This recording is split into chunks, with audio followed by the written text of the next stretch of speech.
আমার প্রিয় ভিউয়ার্স, আজকের আলোচনা রেখেছি ডিগ্রির উপর। ডিগ্রি কি, ডিগ্রি কখন হয়, ডিগ্রি কাকে বলে, ডিগ্রি কত প্রকার এবং কি কি, তার উপরেই রয়েছে আজকের আলোচনা। তোমরা ভিডিওটি স্কিপ না করে সম্পূর্ণ দেখতে থাকো। দেখো, প্রথম সেন্টেন্সটিতে আই এম টল, দ্বিতীয় সেন্টেন্সটিতে you R trawler than I, তৃতীয় সেন্টেন্সটিতে brother is the tallest of all. দেখো, প্রথম সেন্টেন্সটিতে রয়েছে টল, দ্বিতীয় সেন্টেন্সটিতে টলার, তৃতীয় সেন্টেন্সটিতে টলেস্ট। এরূপ হলো কেন? প্রথম সেন্টেন্সে দেখো একজনের উচ্চতা সম্পর্কে কিছু বলা হয়েছে, তাই টল হলো। দ্বিতীয় সেন্টেন্সটিতে ওই উচ্চতাকে দুজনের মধ্যে তুলনা করা হয়েছে, তাই টলার। আবার তৃতীয় সেন্টেন্সটিতে দুইয়ের বেশি ব্যক্তির সঙ্গে তুলনা করা হয়েছে, তৃতীয় সেন্টেন্সটিতে দুইয়ের বেশি ব্যক্তির মধ্যে তুলনা করা হয়েছে এই উচ্চতাকে। তাই বলা চলে দুই বা তার বেশি ব্যক্তি বা বস্তুর মধ্যে তুলনা করার জন্য অ্যাডজেক্টিভের যে তারতম্য, তাকেই বলবো হচ্ছে কি ডিগ্রি। ডিগ্রি কত প্রকার? ডিগ্রি কত প্রকার? ডিগ্রি তিন প্রকার: comparative degree, positive degree, comparative degree, superlative degree. Positive degree কখন হবে? যখন একজনের সম্পর্কে কিছু বলা হবে। কম্পারেটিভ কখন হবে? যখন দুইয়ের মধ্যে তুলনা করা হবে। দুইয়ের মধ্যে দুজন ব্যক্তি হতে পারে, দুটি বস্তু হতে পারে। আর সুপারলেটিভ ডিগ্রির ক্ষেত্রে দুই এর বেশি ব্যক্তি বা বস্তুর মধ্যে তুলনা করা হবে, অর্থাৎ দুইয়ের বেশি ব্যক্তি বা বস্তুর মধ্যে যখন তুলনা করা হবে তখন হবে সুপারলেটিভ ডিগ্রি। এবার আসছি ডিগ্রি পরিবর্তনের নিয়ম। মনোসিলেবিক ওয়ার্ডের ক্ষেত্রে ইআর এবং ইএসটি যোগ করে কম্পারেটিভ এবং সুপারলেটিভ ডিগ্রি করতে হয়। মনোসিলেবিক ওয়ার্ড কি? যে সমস্ত ওয়ার্ডগুলো বাকযন্ত্রের এক ঝোঁকে উচ্চারিত হয় বা একবারে এককভাবে বেরিয়ে আসে, সেগুলো হচ্ছে মনোসিলেবিক ওয়ার্ড। যেমন high,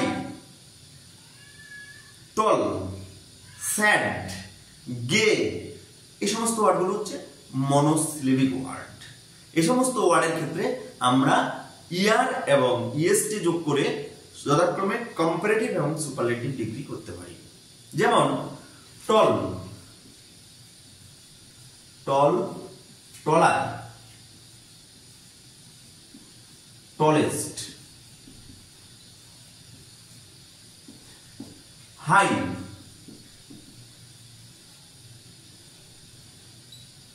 high, higher, highest. Sad, sadder, saddest. Gay, gayer, gayest. তাহলে মনোসিলেবিক ওয়ার্ডের ক্ষেত্রে আমরা ইআর এবং ইএসটি যোগ করে কম্পারেটিভ এবং সুপারলেটিভ ডিগ্রি করতে পারি। এবার 2 নম্বর নিয়মে আসছি। ডাইসিলেবিক এবং তার বেশি সিলেবিক ওয়ার্ডের ক্ষেত্রে মূল ওয়ার্ডের আগে মোর এবং মোস্ট যোগ করে আমরা কম্পারেটিভ ডিগ্রি করতে পারি। ডাইসিলেবিক বা তার বেশি সিলেবিক ওয়ার্ড কি? যে সমস্ত ওয়ার্ডগুলো সাধারণত দুটি সিলেবলে বিভক্ত, অর্থাৎ ভেঙে ভেঙে দুবার উচ্চারণ করা যায়। আর তার বেশি সিলেবিক মানে দুইয়ের বেশি সিলেবিক, অর্থাৎ ওয়ার্ডটিকে ভাঙলে দুইয়ের বেশি আমরা সিলেবল পাবো। সেই সমস্ত ওয়ার্ডের ক্ষেত্রে আমরা সাধারণত মোর এবং মোস্ট ব্যবহার করে কম্পারেটিভ এবং সুপারলেটিভ ডিগ্রি করতে পারি। যেমন beautiful,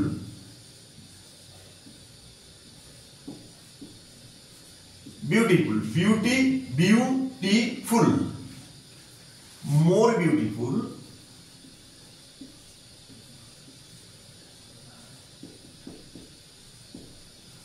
most beautiful,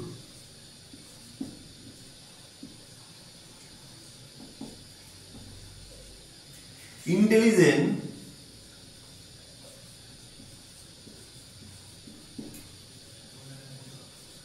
more intelligent,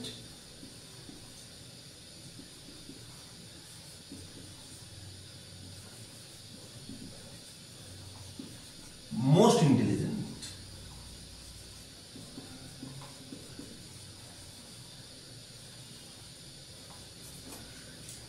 তাহলে কি জানলাম? ডাইসিলেবিক বা তার বেশি সিলেবিক যুক্ত ওয়ার্ডগুলোকে আমরা সাধারণত ডিগ্রি চেঞ্জের ক্ষেত্রে মূল ওয়ার্ডের আগে মোর এবং মোস্ট ব্যবহার করে যথাক্রমে কম্পারেটিভ এবং সুপারলেটিভ ডিগ্রি করতে পারি।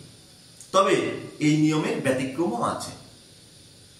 ব্যতিক্রম হলো যদি ডাইসিলেবিক ওয়ার্ডের শেষে এলি, ওয়াই, ইয়ার, ওডাব্লিউ থাকে, তাহলে আমরা ইয়ার এবং ইএসটি যুক্ত করে যথাক্রমে কম্পারেটিভ এবং সুপারলেটিভ ডিগ্রি করব। একটু আগে বলেছিলাম যে ডাইসিলেবিক বা তার বেশি সিলেবল যুক্ত ওয়ার্ডের ক্ষেত্রে আমরা মূল ওয়ার্ডের আগে মোর এবং মোস্ট যুক্ত করে কম্পারেটিভ এবং সুপারলেটিভ ডিগ্রি করব।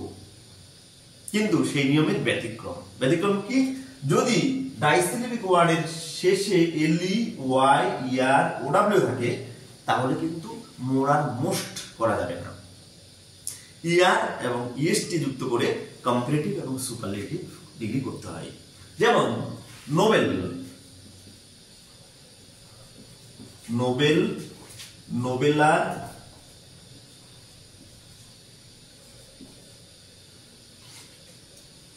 Noblest,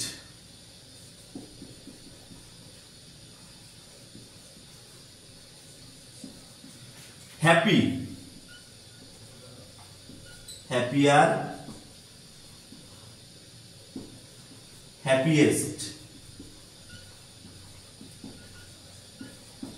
tender, টেন্ডারার,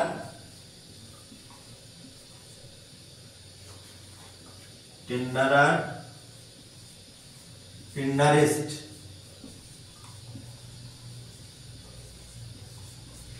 tender, tenderer, tenderest, narrow,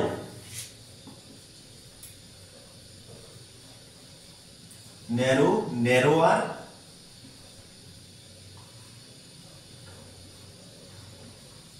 ন্যারোয়েস্ট।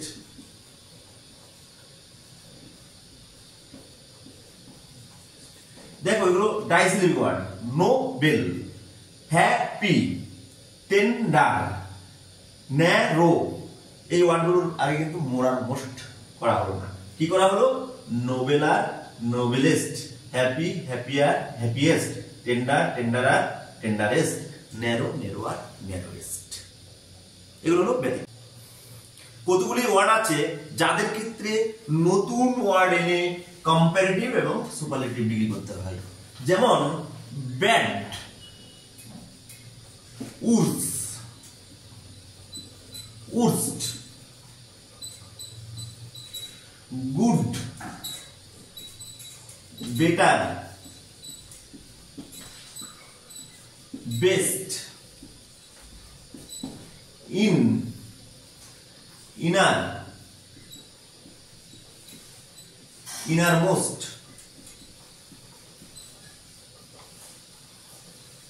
out, outer, outermost অথবা utmost, old, older অথবা elder, oldest, অথবা এল্ডেস্ট,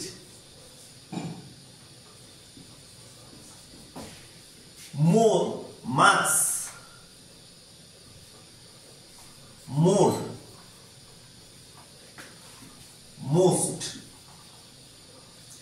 এইভাবে নতুন ওয়ার্ড এনে আমরা কম্পারেটিভ এবং সুপারলেটিভ ডিগ্রি করতেও পারি। আশা করি ডিগ্রি সম্পর্কে এবং ডিগ্রি পরিবর্তন সম্পর্কে বুঝতে পেরেছ। ভিডিওটি যদি ভালো লেগে থাকে লাইক এবং কমেন্ট করতে ভুলবে না।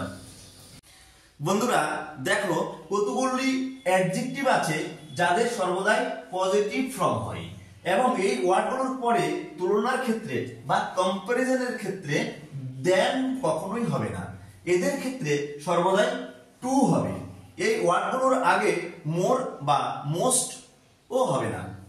যেমন অশোক কুমার বয়সে কিশোর কুমারের থেকে বড়, ইংরেজি হবে Ashok Kumar is senior to Kishore Kumar in age.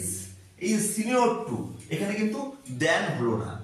এই ধরনের আরো অনেক ওয়ার্ড আছে, যেমন জুনিয়র টু মানে নবীন, সুপিরিয়র টু উৎকৃষ্ট, ইনফেরিয়র টু কমা, প্রায়র টু আগে, পোস্টেরিয়র টু পরে, আটেরিয়র টু শেষের আগে।